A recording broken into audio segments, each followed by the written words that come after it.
ओम गणेशाय नमः। ओम नमः शिवाय। मैं निखिल ज्योतिषाचार्य आप सभी का मेरे चैनल पर पुनः स्वागत करता हूं। आशा करता हूं कि आप सभी स्वस्थ होंगे। महादेव की कृपा आप सभी पर सदैव बनी रहे। कि वीडियो तुला यानी कि लिब्रा के लिए बहुत विशेष है, क्योंकि वीडियो है 11 से 17 अगस्त 2025 के साप्ताहिक राशिफल के बारे में।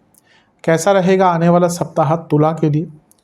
जो मेरा साप्ताहिक राशिफल है वो प्रमुखतः चंद्रमा और उनकी गति पर आधारित होता है। चंद्रमा की तो देखिए वैसे बहुत विशेषता है, पर अगर हम साप्ताहिक राशिफल के संदर्भ और संबंध में बात करें तो पहला उनकी गति, बहुत तेज भागते हैं, उनका मन का कारक होना, और तीसरा उनका ये प्रभाव कि जिस भी भाव में जाते हैं ग्रहों के साथ संबंध संपर्क बनाते हैं उनको बहुत एक्टिवेट कर देते हैं। इन सभी चीज़ों के कारण जो ये चंद्रमा का गोचर है ये बहुत विशेष होता है, और ये चंद्रमा का गोचर ही आधार होता है मेरे साप्ताहिक राशिफल का। क्योंकि चंद्रमा का इस जो हमने कारकत्वों की बात करी तो उनकी गति के अनुसार वो बहुत बार राशि बदलते हैं हफ्ते में, और उसका प्रभाव हमारे डे टू डे एक्टिविटीज़ पर बहुत पड़ता है। इस अंधकारमय जीवन में ज्योतिष एक मात्र विद्या है जो हमें थोड़ा गाइडेंस दे सकती है। हाँ, साप्ताहिक राशिफल एक जनरल आधार पे होते हैं, पर फिर भी एक गाइडेंस के लिए कि हाँ कहाँ पे सेंसिटिव है, कहाँ पे अच्छा है, ये राशिफल अति महत्वपूर्ण होते हैं। यदि आपकी लग्न राशि या चंद्र राशि तुला है, दोनों ही गाइडेंस के लिए राशिफल को देख सकते हैं। जहाँ से ज़्यादा सूट करता है, रिलेट करता है, वहाँ से इसको ऑब्जर्व कीजिए। व्यक्तिगत तौर पे मेरा मानना है लग्न से देखेंगे तो अच्छा, इनकेस नहीं पता तो चंद्र राशि से भी इसको देख सकते हैं। शुरू करते हैं। चंद्रमा आपके छठे भाव में आ जाएंगे, लेकिन ये 11 को नहीं होगा अपितु 12 तारीख को होगा, 12 अगस्त को होगा। क्यों? क्योंकि 11 तारीख को कुंभ में रहेंगे, और कुंभ तक का तो हम पिछले हफ्ते में कवर कर चुके हैं, तो यहाँ पे मीन से ही स्टार्ट करेंगे। तो 12 अगस्त सुबह के 6 बजे वो यहाँ पे आएंगे, और 14 अगस्त सुबह के 9 बजे तक यहीं पर उनका प्रवास रहेगा। चंद्रमा का छठे भाव में आना बहुत अच्छा या बहुत बुरा नहीं माना जाता, थोड़ा अच्छा थोड़ा बुरा माना जाता है। अच्छी चीज़ों से शुरुआत करते हैं। कर्म भाव के स्वामी अर्थ त्रिकोण में, यानी कि अर्थ त्रिकोण का स्वामी अर्थ त्रिकोण में, कारक क्षेत्र में कुछ काम अटक रहे थे, कुछ काम नहीं कर पा रहे थे ढंग से, वो कार्य पूर्ण होंगे। लीगल कार्यों में सफलता, ये उपचय भाव गतिशील रहेगा ये समय, अच्छी चीज़ है। यहाँ पे चंद्रमा आपके योग कारक ग्रह के साथ बैठे हैं, और चंद्रमा खुद कर्म भाव के स्वामी है, तो ये बताता है योग कारक और कर्मेश का साथ में छठे भाव में होना, कई अटके हुए कार्य पूर्ण होंगे। और आप देखेंगे कि जो रास्ते नहीं मिल रहे थे, कुछ कॉम्प्रोमाइजेज होंगे, कुछ पेमेंट्स अटकी हुई थी वो वापस आएगी। जैसे मैंने कहा लीगल कॉम्प्लिकेशंस दूर हो सकती हैं। मंगल का प्रभाव भी है, और मंगल क्या है? मंगल आपके सप्तमेश हैं, धनेश हैं, और यहाँ पे योग कारक शनि और चंद्रमा को देख रहे हैं जो 10वें घर के स्वामी। तो विदेश के काम, धन के काम, बिजनेस में जो चीज़ें अटक रही थी वो हफ्ते के शुरुआत में ही पूर्ण हो सकती हैं। लेकिन किंतु परंतु चंद्रमा शनि के साथ है तो विषदोष बना, शनि वक्री हैं और मंगल का प्रभाव है। शनि चंद्र विषदोष, छठा भाव, ये कॉम्बिनेशन क्या है? नेगेटिव सोच, व्यर्थ की चिंताएं, बहुत व्यर्थ की चिंता, मतलब कि जिनका कोई लेना देना ही नहीं ना आपके जीवन से। पुरानी चीज़ों को सोचकर, किसी के साथ कुछ हो गया उसको सोचकर, न्यूज़ चैनल में कुछ देख लिया, अरे ट्रंप ने टैरिफ बढ़ा दिया तो इकॉनमी डूब जाएगी, मतलब कि जिसका आपके जीवन से कुछ लेना देना साक्षात तौर पर या डायरेक्ट नहीं होगा, पर वो चीज़ें बहुत चिंता आपको कर देंगी। तो यहाँ पे आपको बहुत केयरफुल रहने की आवश्यकता है। मंगल का प्रभाव क्योंकि शनि पर है तो यहाँ पे बहुत ज़्यादा चिंताओं के साथ एग्रेशन भी होगा, तो थोड़ा सा ध्यान दें। जो तुला वाले लोग होते हैं उनके साथ हम यूजुअली एंगर डिनोट करते नहीं। They are very good at ignoring things, जो बहुत अच्छी कला है आज के टाइम में। अगर आप इग्नोर कर पाए ना तो बहुत अच्छा है, पर यहाँ पे वो स्वभाव नहीं दिखेगा, यहाँ पे थोड़ी सी अशांति दिख रही है। गुरु से केंद्र में है, यानी कि गजकेसरी योग, तो अपने ईश्वर के सानिध्य में, गुरु के सानिध्य में अवश्य जाइएगा, शांति मिलेगी। नवांश कुंडली बताती है कि शांत रहिए, पढ़िए, थोड़ा सा मन को हटाइए गलत जगहों से। दशांश कुंडली, कार्य क्षेत्र में अपने काम से काम रखना है और अपने एरिया में और बेटर बनने की कोशिश करिएगा, टाइम अच्छा है उसके लिए। बिजनेस में सब ठीक है, लेकिन ना इंस्पिरेशन की कमी है, कुछ बदलाव अगर लाने हैं ना तो इंस्पिरेशन ढूंढिए। लव लाइफ, सपोर्ट की कमी दिख रही है एक दूसरे के प्रति, एक दूसरे को सपोर्ट कीजिए। वैवाहिक जीवन, वाणी पर बहुत कंट्रोल कीजिएगा।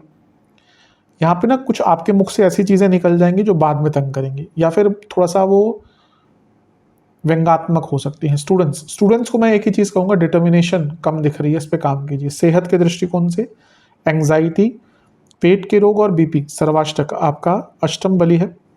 हफ्ते का शुरुआती भाग अनिश्चितता तो लेकर आएगा। अष्टम बलि है, चंद्रमा छठे घर में है, मानसिक रूप से तो बहुत अशांति रहेगी। चंद्रमा सप्तम भाव में आ जाएंगे आपके 14 अगस्त सुबह के 9 बजे और 16 अगस्त सुबह के 11 तक यहीं पर रहेंगे। चंद्रमा का सप्तम भाव में आना न्यूट्रल माना जाता है, लेकिन क्योंकि आपके 10वें घर के स्वामी हैं और 7वें में बैठ रहे हैं, केंद्र का स्वामी केंद्र में, तो ये राजयोग बनता है। और यहाँ पे मंगल की दृष्टि भी है, तो ये फिर से चंद्रमंगल योग बना हुआ है, और मंगल सप्तमेश है, धनेश है, तो बिजनेस में नया काम मिल सकता है, पैसा आ सकता है। इवन क्योंकि मंगल सप्तमेश हैं और सप्तम को देख रहे हैं, चंद्रमा दशमेश हैं, अगर कार्य क्षेत्र में प्रमोशन आदि की बात चल रही है इस टाइम पे, तो प्रमोशन के बहुत योग हैं। केतु का प्रभाव भी है, मंगल का प्रभाव भी है, बिजनेस में बड़े बदलाव लाने के लिए, बिजनेस में बड़े निर्णय लेने के लिए बहुत अच्छा टाइम है। बस मंगल का प्रभाव चंद्रमा पर है, तो एग्रेशन तो अभी भी रहेगा थोड़ा सा। नवांश कुंडली बता रही है हफ्ते का मध्य भाग थोड़ी सी खुशियां, थोड़ा सा सकारात्मकता अवश्य लेकर आएगा। दशांश कुंडली कार्य क्षेत्र में कुछ क्रिएटिव करने का अवसर, कुछ नया करने का मौका मिलेगा। बिजनेस की जहां तक बात है, एक ही चीज कहूंगा कि थोड़ा सा अपने पार्टनरशिप पर ध्यान दीजिए, अगर पार्टनरशिप वाला बिजनेस है आपका तो। लव लाइफ, खुशियों की कमी दिख रही है, बातचीत कीजिए एक दूसरे से, कहाँ कमी है। वैवाहिक जीवन, पैशन की कमी दिख रही है, यहाँ पे भी बातचीत कीजिए, चीज़ों को ना लाइटन अप कीजिए और लाइवली कीजिए। ऐसा दिख रहा है कि पैशन की बहुत कमी है दोनों के बीच में, और ये आगे चलकर मैरिड लाइफ को खराब ही करेगी। स्टूडेंट्स, आपको बहुत ज़्यादा सोच विचार की आवश्यकता है, क्योंकि पूरा जो आपका वर्क फ्लो है खराब है, इसको बदलाव की तरफ लेके जाइए। सेहत के दृष्टिकोण से हड्डियों की प्रॉब्लम, स्किन डिसऑर्डर्स और कफ रोग तंग करेंगे। सर्वाष्टक में आपका सप्तम ही बलि है, बिजनेस में कुछ बड़े बदलाव लाने का मौका है, पर अगर पार्टनरशिप में दिक्कत चल रही है तो उसको सॉल्व कर लीजिए, क्योंकि अगर छोटी मोटी सी भी मतभेद की बात है, कुछ भी ऐसा है, तो आगे चलकर प्रॉब्लम में कन्वर्ट होगा। तो ये टाइम है उसको सॉल्व कर लेने का। लड़ाई झगड़े भी हो सकते हैं, आर्ग्यूमेंट्स भी हो सकती है, बट एटलीस्ट वो बात निकल जाए ताकि आगे चलकर दिक्कत ना हो। 16 अगस्त सुबह के 11 चंद्रमा आ जाएंगे आपके अष्टम में, वृषभ में, और सप्ताह के अंत तक यहीं पर रहेंगे। चंद्रमा का अष्टम में आना बहुत अच्छा नहीं माना जाता, यहाँ पे उच्च के भी हो गए तो और भी सेंसिटिव है, और शनि का प्रभाव है तो फिर से विषदोष बन गया। अच्छी चीज से शुरुआत करते हैं। 10वें घर के स्वामी अपने से 11वें में है, कार्य क्षेत्र में कुछ पैसा एक्स्ट्रा मिल सकता है अगर वो संभावनाएं रहती हैं आपके कार्य क्षेत्र में, और जॉब चेंज करने का अच्छा टाइम है। चंद्रमा 10वें घर के स्वामी हैं, उच्च के हो गए 11वें घर में, कुछ कार्य क्षेत्र में काम अटक रहे थे वो भी पूर्ण हो सकते हैं, और एक प्रकार से कुछ नए रास्ते भी जीवन की दुविधाओं को दूर करने के मिल सकते हैं।